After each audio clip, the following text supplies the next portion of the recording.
over the past couple of years, we've worked with hundreds of companies, and you have a front row seat as to what's going on, not only marketing, but the business as a whole, personnel, sometimes more, things that you care to know about. But you have that kind of front row seat. And I think one of the most valuable things that we can bring the audience today is like, what are some of those common elements that successful companies have, whether it's marketing or other aspects, other attributes. What are some of those things that you've seen, those common patterns that you've seen?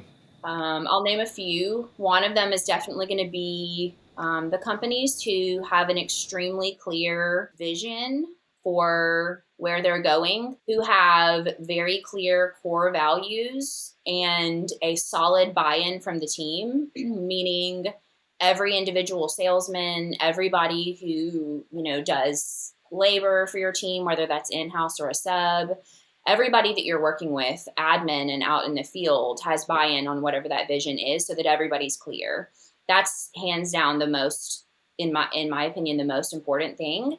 When you have buy-in from everybody on the team and everybody knows where you're going, everybody's more invested in your marketing, everybody's more invested in sales, everyone's taking better care of the customers, and people tend to have a much better long-term vision for what they're doing, which comes across in your day-to-day work and in your rocks, everything that you're going through week by week, month by month, and yearly.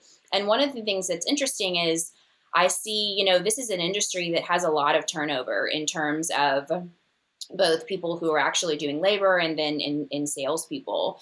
And the companies who are able to retain those long-term relationships with people, whether that's with the people, again, out in the field or their salespeople, those are the people who invest inside their company. They're not constantly looking for quick schemes to help them make a few quick dollars. They're investing in their team. They're investing in their people. They're bringing, their marketing in-house. They're investing in their sales team. They're putting their sales team through training. They're making sure that they are showing serious belief and faith in their people.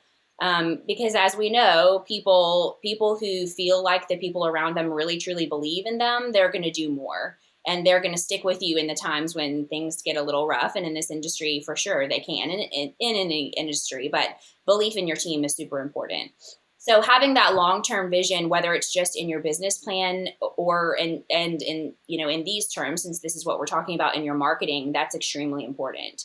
So, sometimes we'll see people who are, they're out looking for something to give them a bunch of quick leads in so they can run through and make a bunch of sales.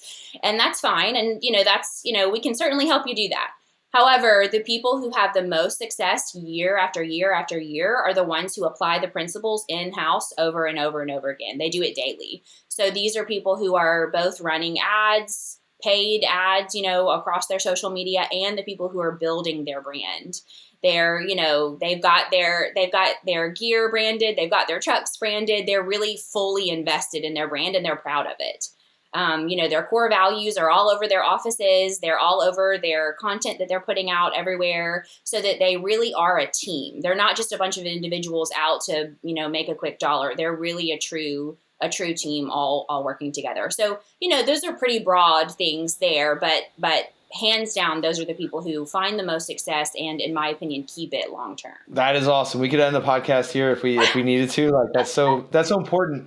And honestly, something that I have not always believed myself. It wasn't until recently that we really got clear on our core values, our purpose, our vision, and that I as an owner, I think I had kind of had those things. And, at the beginning, it's you don't really have too much of a vision. It's like survival mode, right? You're just looking to sell enough to pay the bills and just keep going and keep staying in business. But then you have to get to the point where you're thinking more about the future than about the past. And I did that, but for too many years, I kept that to myself.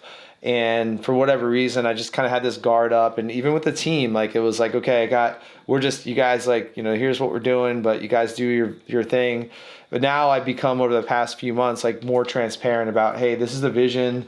This is what I want. This is what the impact that we can have, that we want to have, and stepped up our communication. I think that I know that for me, that's helped it's been a big catalyst for our growth and our team and our business, or the impact we're able to have on our clients. And so if you're like me, you might be out there listening and watching, like core values. Yeah, it sounds like something that, you learn in some textbook in college and sounds good, for other companies, but like, why do I need that? Core values, they help drive just like your day-to-day decisions, right? Like, 100%. hey, we have an issue with client. Hey, we have an issue with a team member. Hey, we've got this question about, should we go to this event or not? Like all these different things. And it's like, you don't have to make those decisions on an island. Like you consult your core values. Like, what should we do? Right? Talk about it as a team. Hey, this event aligns with our core values. Let's do it.